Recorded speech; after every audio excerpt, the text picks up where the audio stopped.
Avenue যেটা সেটা হবে, একটা হবে মঞ্চের কাছে, আর দুটো হবে কুড়িলের দিকে, আর একটা হবে পূর্বচলের ওই মাথায় কাঞ্চনের সাইডে জনসভা, সেই দুটাই। এবং সেখানে থাকার জন্য আমরা সবার সাথে বিভিন্ন আলাপ করে আমরা যারা আছে সবার সাথে আমরা নাম দিয়েছে, জমা দিয়েছে, কিন্তু এটার একটা সমন্বয় লাগবে। আপনারা জানেন যে আপনারা আমাদের অতীতের যত কর্মকাণ্ড সবগুলোতেই সহযোগিতা করছেন। আমরা বড় বড় সমাবেশ করছি, বিভাগীয় সমাবেশ, ঢাকায় মহাসমাবেশ, আপনারা সব জায়গায় ছিলেন। সবাই কি করতে সেটা জানেন। বিশেষ করে 28 অক্টোবরের ঘটনা, তারপর গোলাপবাগের সবার সহযোগিতা আমরা শর্ট টাইমের মধ্যে আমরা এই কাজগুলো করতে পারছি। সেই হিসাবে আমরা অলরেডি কাজ কিছু গুছাই নিয়ে আসছি। আপনাদের আজকে ডাকার উদ্দেশ্য হলো যে কাজগুলো আমরা ভাগ করে দেবো। 20টা অ্যাম্বুলেন্স কোথায় থাকবে, ওই অ্যাম্বুলেন্সগুলো থেকে থাকবেন, ওষুধ আমরা কি কি দিব, কোথায় থাকবেন, তারপরে ক্যাম্পগুলোতে আমরা কে কে দায়িত্ব দেবো সেগুলো আমরা রেডি করে দেবো। এবং সেখানে সবার উদ্দেশ্যে একটি আমাদের রিকোয়েস্ট যে সবাই কাজ করে, কিন্তু একটা সময় দেখা যায় যে পারে না। আমরা সবাই খুব উৎসাহ করে নেই যে আমরা সারাদিনই থাকবো, কিন্তু সারাদিন আসলে কারো পক্ষে থাকা সম্ভব না। এটা অতি মানব না হলে এই জন্য আমাদের রিকোয়েস্ট হলো আপনারা যাদের দায়িত্ব দেবে তারা ভাগ ভাগ করে দেবেন। কেউ 4 ঘন্টা 2জন রেস্ট দিবেন, তারপরে সারাদিনটারে ভাগ করে নেবেন। আর সবচেয়ে বড় কথা হলো যখন এই সিচুয়েশনটা কিন্তু খুব অন্যরকম, কারণ আমরা সবাই তারেক রহমানকে প্রায় 17 বছর পর সামনে যখন আসবে, হয়তো অনেকে আবেগে ওনার পিছনে দৌড়ানো শুরু করবে, কাজ ফলায়। এটা এমন একটা আবেগ যে কি হয়তো পারবেন না, কিন্তু কিছু না কিছু ইমোশন। কারণ আমাদেরও ওইখানে যে রাত দায়িত্ব থাকবে, তারও কিন্তু একটা দায়িত্ব আছে। ওই দৌড়াদৌড়ির মধ্যে কেউ যদি ইনজুর হয়, তাকে কিন্তু আমাদেরই সেবা করতে হবে।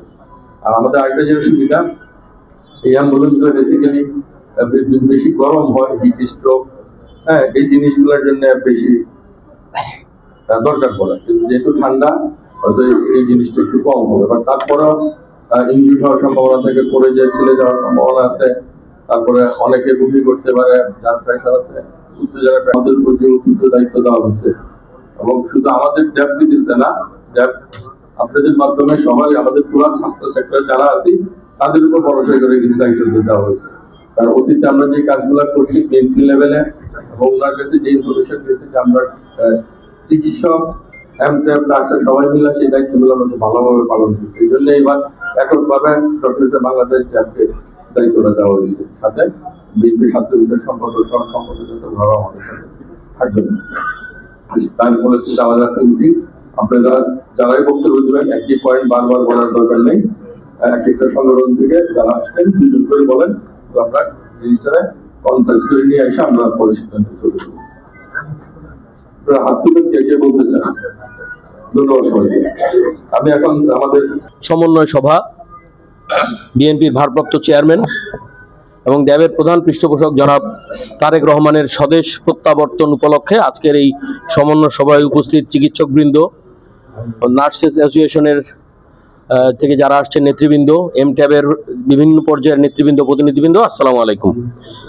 আসলে আমাদের মহাসচিব আপনাদেরকে আজকের এই সভার উদ্দেশ্য সম্পর্কে আপনাদেরকে অলরেডি বলে দিয়েছেন। আপনাদের সবার কাছে আমার বিনীত অনুরোধ, যাকে যেই পয়েন্টে যে দায়িত্ব পালন করবেন, মনে করবেন এটার মাধ্যমেই আপনি ডক্টর অ্যাসোসিয়েশন অব বাংলাদেশ ড্যাব, আপনি বাংলাদেশ জাতীয়তাবাদী দল বিএনপি তথা জনাব তারেক রহমানের পারপাস সার্ভ করছেন। সবাইকে এক জায়গায় ওখানে যেতে হবে এমন কোনো কথা নেই। আপনাদের কাছে বিনীত অনুরোধ, যাকে যে এলাকায় যাকে দায়িত্ব দেওয়া হবে তিনি সেই দায়িত্বটা সুচারুরূপে পালন করার চেষ্টা করবেন। অ্যাম্বুলেন্স এক জায়গায়, আপনি আরেক জায়গায়, আপনি অ্যাম্বুলেন্স ছেড়ে চলে গেলেন, 2 ঘন্টা থাকার পরে আর ভালো লাগতেছে না, এই জিনিসটা দয়া করে করবেন না। আমরা প্রত্যেকটা টিমে মোটামুটি 4, 5, 6 জন এরকম করে ডাক্তার আছে, এমট্যাবের নেতৃবৃন্দ আছেন। তো আপনারা দরকার পড়লে ভাগ করে নিতে পারেন যে আমি এত সময় থাকবো, আমি এত সময় থাকবো, কিন্তু দয়া করে আমি গেলাম না, 4 জন তো আছে, সেই রাজার বাড়ির দুধের পুকুরের মতো যেন না হয় যে সবাইকে 1 বালতি করে দুধ নিয়ে যেতে বলছে, সবাই তো দুধ নিয়ে যাবে, আমি পানি নিয়ে যাই। পরে দেখা গেল যে দুধ আর কেউ নেয় নাই, সবাই পানি নিয়ে গেছে। এই ঘটনাটা যেন না হয়, এটা আমাদের সবার জন্য কিন্তু বিব্রতকর হবে, আমাদের সবার জন্য লজ্জাকর হবে। অত্যন্ত গুরুত্বপূর্ণ, অত্যন্ত চ্যালেঞ্জিং একটা কাজ আমাদের উপরে অর্পিত হয়েছে। বিএনপির হাইকমান্ড থেকে এই দায়িত্বটা আমাদেরকে দেওয়া হয়েছে এবং ডক্টরস অ্যাসোসিয়েশন অফ বাংলাদেশ এই কাজটা যে করছেন, এটা বিএনপির ভারপ্রাপ্ত চেয়ারম্যান জনাব তারেক রহমান ইনফর্মড, উনি জানেন, এবং বাংলাদেশ জাতীয় দল বিএনপি জানে। বিএনপির এই উপলক্ষে যে কমিটিটা করা হয়েছে, সেই কমিটির লোকজন জানেন। অতএব আপনারা যেখানেই দায়িত্বটা পালন করেন না কেন, সেখানে আপনাকে সময় মতো উপস্থিত থাকতে হবে। কখন আপনারা রওনা দিবেন, কিভাবে আপনারা রওনা দিবেন, এই জিনিসগুলো আপনাদেরকে জানিয়ে দেওয়া হবে। আমাদের তরফ থেকে আমরা জানিয়ে দিব।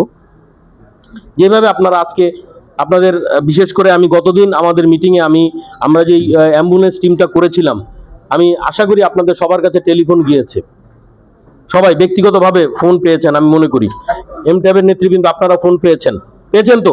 ঠিক তেমনি ভাবে আপনারা কখন রওনা দিবেন এবং কিভাবে করবেন, সেই ইনস্ট্রাকশনটাও আপনারা পেয়ে যাবেন। তবে মানসিক প্রস্তুতি রাখতে হবে যে ভোর 6টা থেকে বিকাল 5টা অবধি আপনাদেরকে রাজপথে থাকতে হবে। আপনারা আগেও রাজপথে ছিলেন, রাজপথে থাকার অভিজ্ঞতা আপনাদের নতুন না। তখন অত্যন্ত জীবনের ঝুঁকি নিয়ে, রিস্ক নিয়ে, ভয় ভীতির সাথে, পুলিশের ভয়, আওয়ামী লীগের ভয়, এই ভয়ের সাথে ছিলেন। আর এবারে হলে গিয়ে ঈদের আনন্দে থাকবেন, একটা উৎসব মুখর পরিবেশে থাকবেন। অতএব আমার মনে হয় যে এই থাকাটাকেই যদি আপনারা এনজয় করেন, তাহলে আপনাদের কারো কোনো কষ্ট হবে না। হ্যাঁ, কর্মেই তো মুক্তি, যার যেখানে কাজ সেখানেই মুক্তি। আমরা যারা ডাক্তারি কাজ, এখানে যারা নার্স আছেন তাদের সেবা দেওয়া কাজ, এমট্যাবের যারা আছেন তারাও আমাদের সহযোগী, আপনাদের মানুষের সেবা করাই আমাদের কাজ। অতএব সেই কাজটা যেখানেই হোক না কেন, সেটাই আমরা করব। যেহেতু দলের পক্ষ থেকে এই দায়িত্বটা আসছে, অতএব এটা আমাদের দলীয় কাজ, এটা আমাদের করতে হবে। 25 তারিখ বন্ধের দিন, অতএব কারো অন্য কোনো সমস্যাও নাই। চেষ্টা করবেন সবাই। এবং কেউ যদি মনে করেন যে না, আমি কাজটা করতে অপারগ, আমার একটা কাজ আছে, অন্য কোনো ব্যাপার আছে, আপনারা দয়া করে আজকেই বলবেন যে আমি পারবো না, কোনো অসুবিধা নাই। আমি কাউকে জোর করে এই জিনিসটা চাপাই দিতে চাচ্ছি না। আমরা চাচ্ছি স্বতঃস্ফূর্তভাবে আপনারা এই কাজটা যেন করবেন। আপনাদের মাধ্যমে যেন ডক্টরস অ্যাসোসিয়েশন অফ বাংলাদেশ ড্যাবের মর্যাদা, গুরুত্ব আরো বৃদ্ধি পায়। এটা আপনাদের কাজের উপরে নির্ভর করবে। আপনারা ভালো করলে ভালো হবে, আর আপনারা যদি পারফরমেন্স খারাপ করেন, তাহলে আপনাদের জন্য সেটা খারাপ, এবং আপনাদের সভাপতি মহাসচিব তদুপরি সংগঠনের জন্য সেটা খারাপ হবে। আমার এতটুকুই বলার আছে। তো এই পরিপ্রেক্ষিতে আপনাদের কোনো অ্যাড্রেস করার দরকার নাই, আমাকে টিমে রাখার জন্য ধন্যবাদ সেটারও দরকার নাই। আপনারা ইউ ডিজার্ভ ইট, এই কারণে আপনারা করেছেন। হ্যাঁ, বলে দিচ্ছেন। অতএব এটা আমাদেরকে ধন্যবাদ দেওয়া বা এটা নিয়ে সময় নষ্ট করার দরকার নেই। জাস্ট নিজের নাম বলে পরিচয় দিয়ে আপনারা আপনাদের পয়েন্টটা বলবেন। আপনাদের উদ্দেশ্যে বলতে চাই, আমাদের এর আগে অনেকগুলো ফার্স্ট এইড বক্স ছিল। 28 অক্টোবরের সেই সেই তাণ্ডবে আমাদের ফার্স্ট এইড বক্সগুলো হারিয়ে যায়, মানে লস হয়, আমরা হারিয়ে ফেলি, এগুলো এলোমেলো হয়ে যায়। তো এই কারণে এই উপলক্ষে আমরা গত মিটিংয়ে স্বতঃস্ফূর্তভাবে আমরা 25টা এরকম ফার্স্ট এইড বক্স আমরা কালেক্ট করেছি। এর মধ্যে আমাদের অন্যতম যুগ্ম মহাসচিব ডাক্তার আবু নাসের, উনি 5টি আমাদেরকে উপহার হিসেবে দিয়েছেন। আমাদের ডাক্তার রুস্তম আলী মধু, উনি 10টা দিয়েছেন। ডাক্তার জালাল উদ্দিন রুমি, উনি 5টা দিয়েছেন। ডাক্তার সাইদ মাহমুদ তমাল, উনি 5টা গিফট করেছেন। এই 25টা ফার্স্ট এইড বক্স আমাদের কাছে চলে আসছে, এবং আপনাদের মাঝে এখনো সুযোগ আছে। ফার্স্ট এইড বক্স শেষ, হ্যাঁ, যেই অ্যাম্বুলেন্সে, প্রত্যেকটা অ্যাম্বুলেন্সে একটা করে ফার্স্ট এইড বক্স থাকবে।